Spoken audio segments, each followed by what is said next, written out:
Bonjour chers étudiants, voilà, durant cette année nous avons vécu plein de choses exceptionnelles en commençant par la découverte de cette histoire du virus Covid-19, la pandémie, le confinement, le déconfinement, l'enseignement à distance, etc.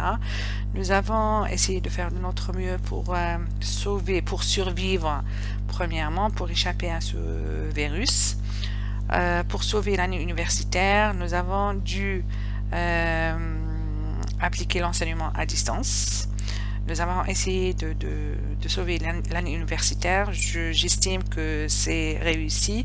Il y a eu des problèmes, des déconnexions des deux parts, etc. Mais au final, on a pu avoir un bon taux de réussite qui avoisine les 70%.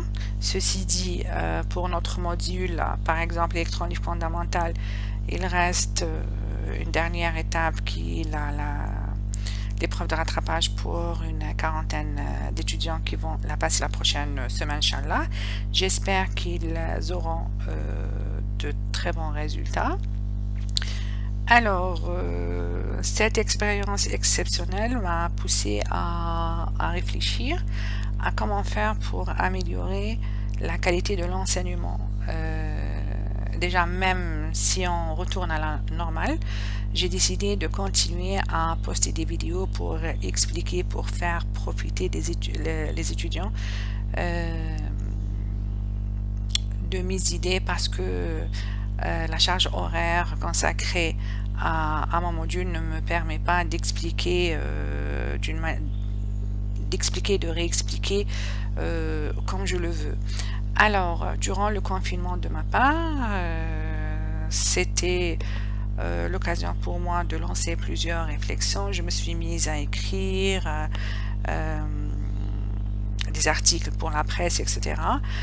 J'estime qu'on est arrivé à un tournant de notre histoire où on est appelé à faire de notre mieux pour faire avancer les choses, que ce soit au niveau local que global, c'est-à-dire pour notre pays, pour avancer, etc. Et pour le faire, il faut que tout un chacun participe au développement, que chacun puisse apporter sa propre pierre pour la construction de notre pays.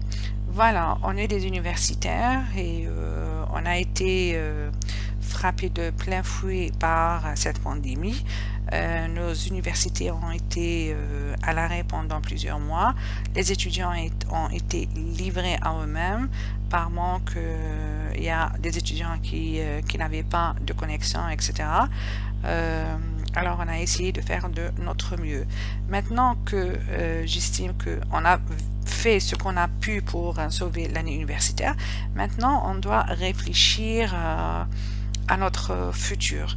Il faut savoir qu'on est en plein deuxième vague de pandémie. Le sort de la prochaine année universitaire n'est pas clair. On ne sait pas si on va reconfiner ou pas reconfiner, si on va privilégier l'enseignement à distance ou en présentiel ou l'hybride. Et c'est-à-dire on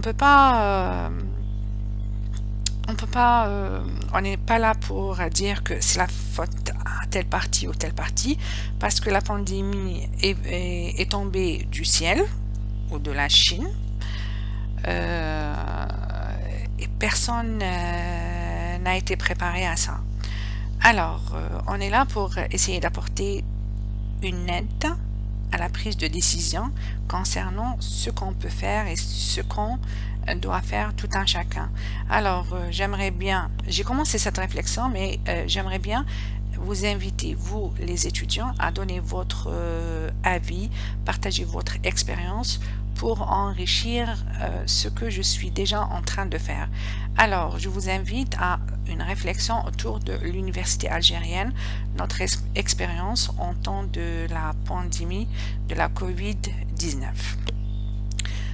Voilà, alors, qu'est-ce que je voudrais vous parler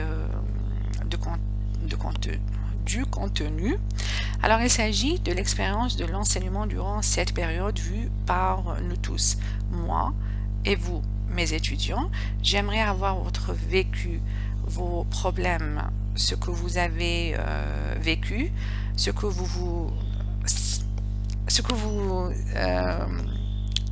c'est-à-dire si vous réfléchissez aux différents problèmes, les différentes solutions qui vous ont été offertes par l'administration, les enseignants, etc. Qu'est-ce que vous espérez voir changer, améliorer pour le futur? Si on reconfine une autre fois, alors vos propositions. Pourquoi j'aimerais avoir vos propositions? Parce qu'on a tendance à râler, à critiquer.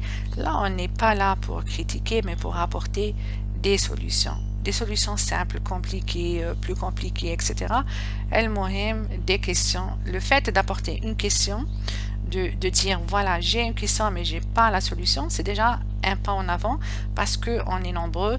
Il y aura parmi nous qui poseront des questions, d'autres questions et d'autres, pourquoi pas, des solutions.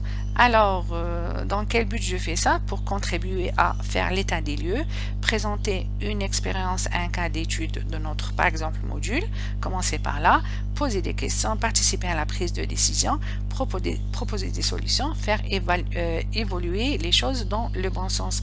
Pourquoi la prise de décision? Parce que généralement, on prenait des décisions, faites l'enseignement à distance, on fait l'enseignement à distance par exemple, et à la fin, à la reprise, on nous dit tout ce que vous avez fait pendant le confinement ne sera pas pris en considération. Et il y a des gens qui ont fait des efforts, il y a des étudiants qui ont bossé. Alors là, on doit faire porter notre voix aux gens qui décident. Il ne faut pas décider à notre place. D'accord? Et pour cela, il faut qu'on participe à la réflexion. C'est-à-dire, qu'est-ce qu'on va attendre de cette réflexion? Moi, personnellement, je vise 2 livrables. Le premier livrable, c'est éditer un livre, c'est-à-dire concernant autour des nouveaux défis de l'université algérienne face à la COVID-19, parce que c'est pas aujourd'hui ou demain qu'on verra cette pandémie derrière nous. Au contraire, ça s'aggrave et on ne sait pas comment ça va évoluer. Alors, si on doit prendre des décisions, il faut les prendre en connaissance des causes. En deuxième lieu, je voudrais proposer un rapport à la tutelle, notre ministère, nos pouvoirs publics pour les éclairer sur notre expérience, les difficultés des étudiants, comment on peut les aider, comment on peut aider les enseignants, etc. pour travailler sereinement et sauver l'année universitaire prochaine, Inch'Allah. Voilà, je crois que c'est tout. Oui, c'était tout. Alors, je vous invite à m'écrire vos propositions, votre vécu, etc. Qu'est-ce que vous aimeriez qu'on fasse pour vous aider? Quelles sont les bonnes choses, les mauvaises, etc. Pour qu'on puisse faire une synthèse et participer au développement de notre université et de notre pays par la même occasion, Inch'Allah.